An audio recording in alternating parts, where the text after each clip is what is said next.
amigos, boa noite a todos, muita paz e que Jesus nos abençoe agora e sempre. O nosso tema de hoje é nós pensarmos sobre uma afirmativa de Allan Kardec que ele nos traz no Livro dos Médiuns, no capítulo 14, quando ele vai considerar que todos somos médiuns. E essa afirmação até hoje não ficou devidamente elucidada, compreendida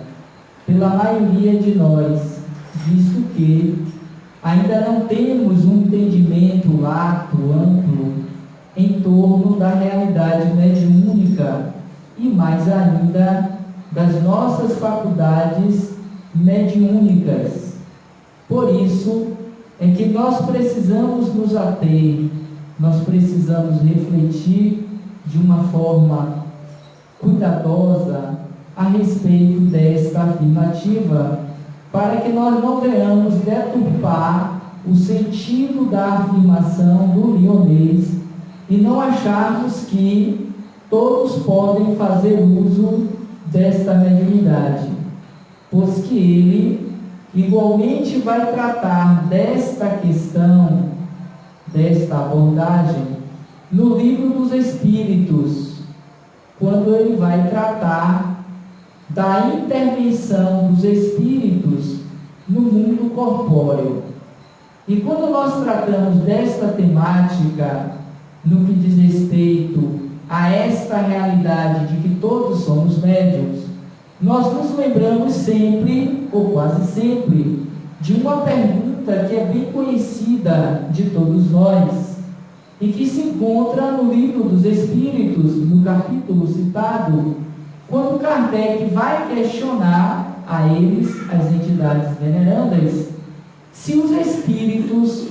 eles têm o poder de nos influenciar sobre os nossos pensamentos e sobre as nossas ações.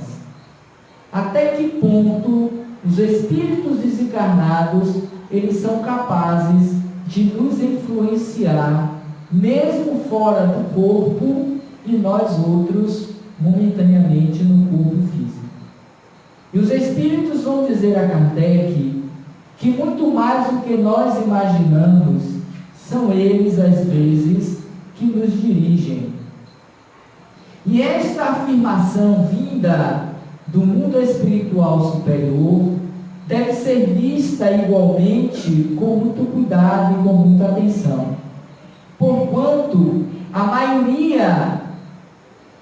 da qualidade das nossas vidas dizem respeito a essa influência.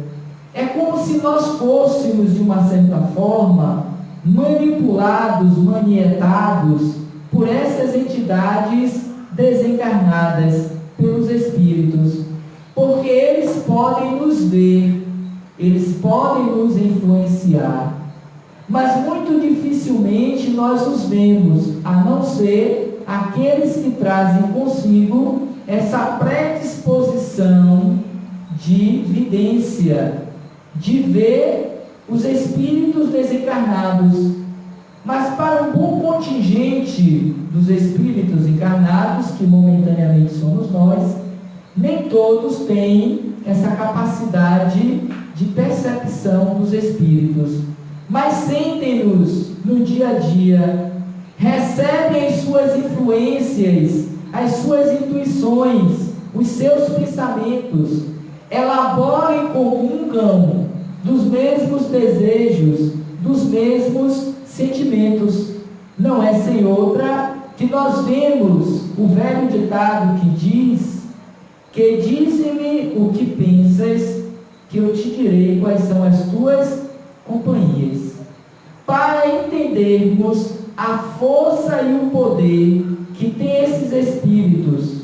para nos influenciar, tanto para o bem quanto para o mal. Porque quando Kardec diz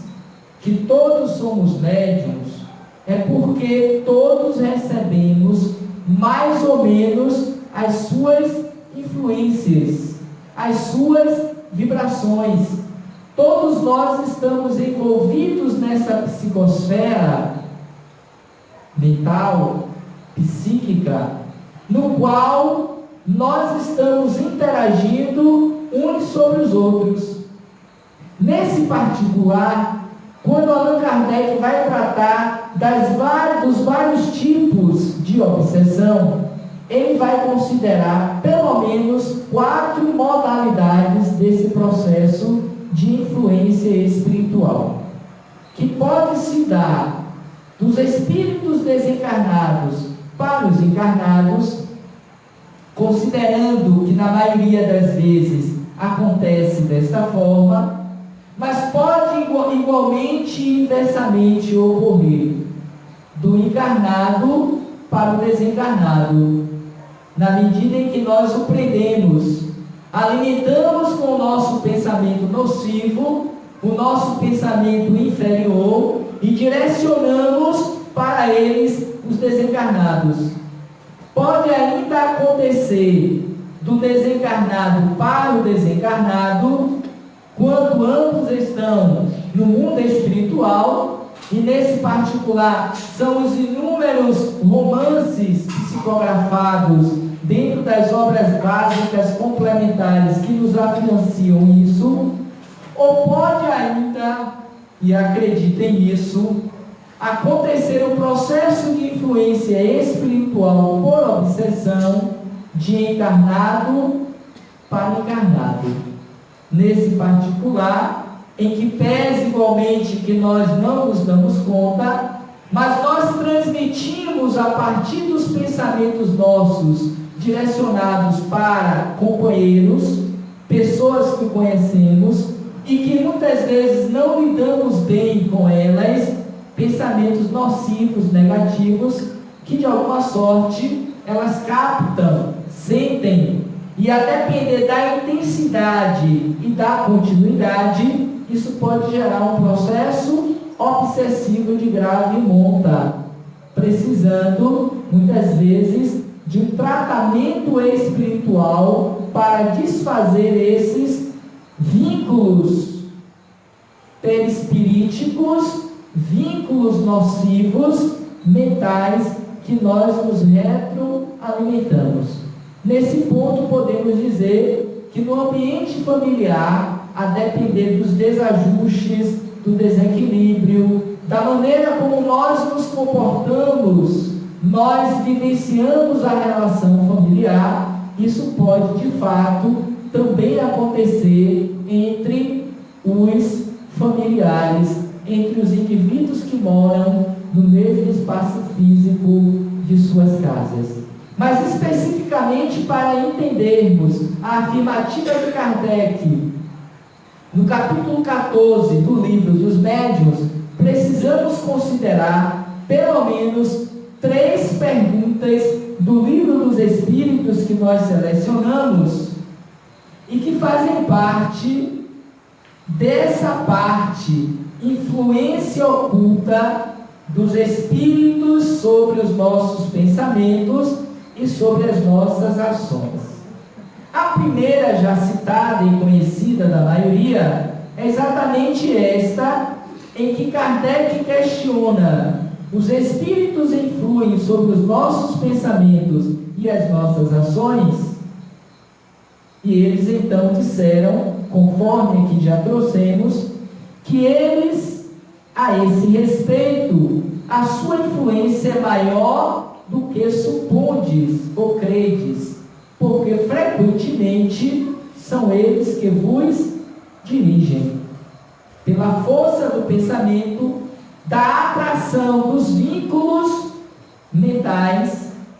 eles são capazes de nos levar, por exemplo, a um processo de subjugação, quando Kardec, igualmente ao tratar da temática obsessão, ele vai trazer em 3 níveis de intensidades o processo obsessivo: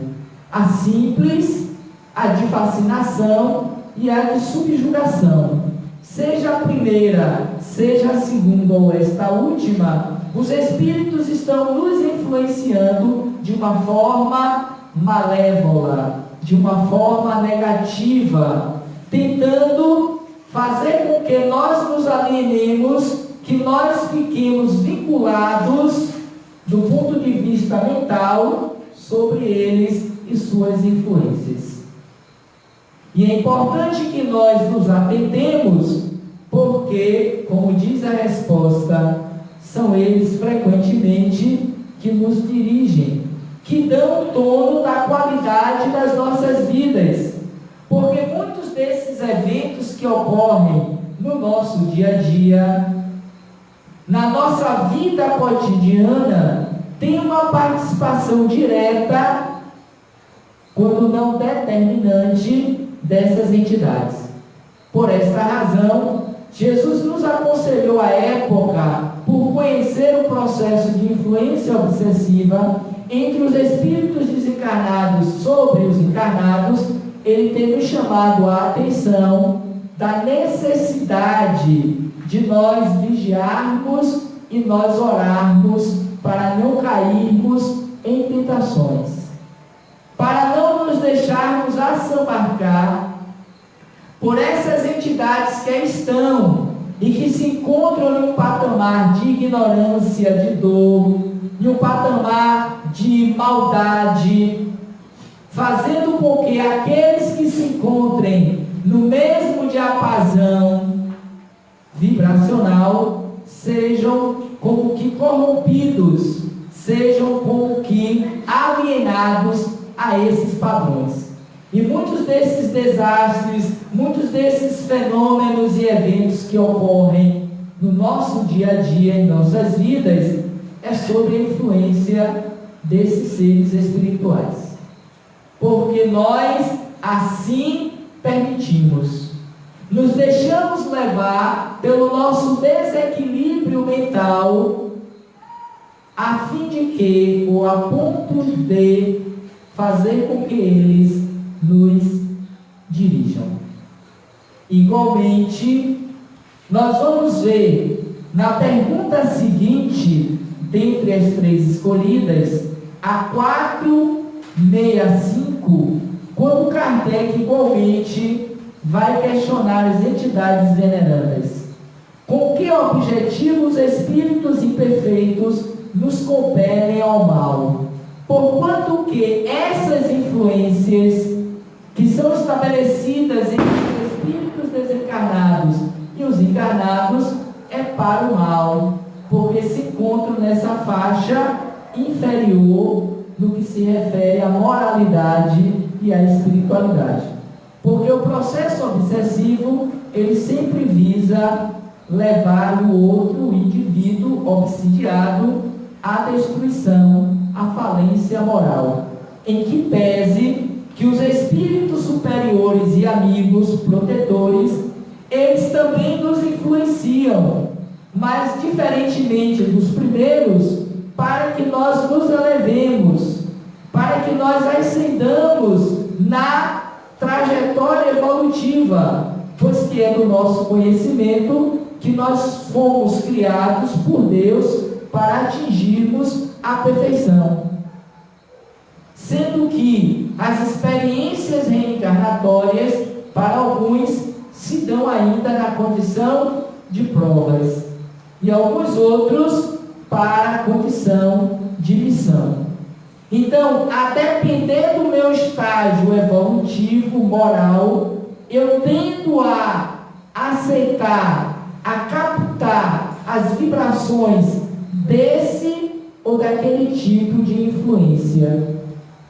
Porque os espíritos igualmente vão dizer que nós, enquanto médiuns, nós somos uma espécie de antena parabólica, captando as vibrações de todos os espíritos, sejam eles bons, sejam eles maus. Entretanto, nós tendemos a modificar o nosso dial do nosso rádio, captando essas vibrações de acordo com aquilo que nós guardamos no coração, com aquele nível evolutivo no qual nós nos encontramos. visto que a doutrina espírita surge para nós como um convite, um apelo à humanidade terrena para ascendermos moral e espiritualmente, a fim de que o planeta igualmente se eleve na sua categoria de mundos e se torne de um mundo de provas e de expiações, em que o mal de alguma sorte ainda impera e prevalece em relação ao bem, para uma condição de regeneração e, consequentemente, dentro da escala dos mundos, a uma condição de um mundo feliz, no qual os espíritos aqui encarnados, comprometidos com a Terra, igualmente estarão em uma faixa etária evolutiva moral de felicidade. E nesse período, nessa fase em que a Terra haverá de se encontrar um dia, já não haverá mais obsessão, porque todos estarão vibrando concomitantemente na psicosfera do bem, do amor, da felicidade. Mas certamente não será por hora, por esses dias. Entretanto, todavia, é preciso que nós nos esforcemos, que nós saímos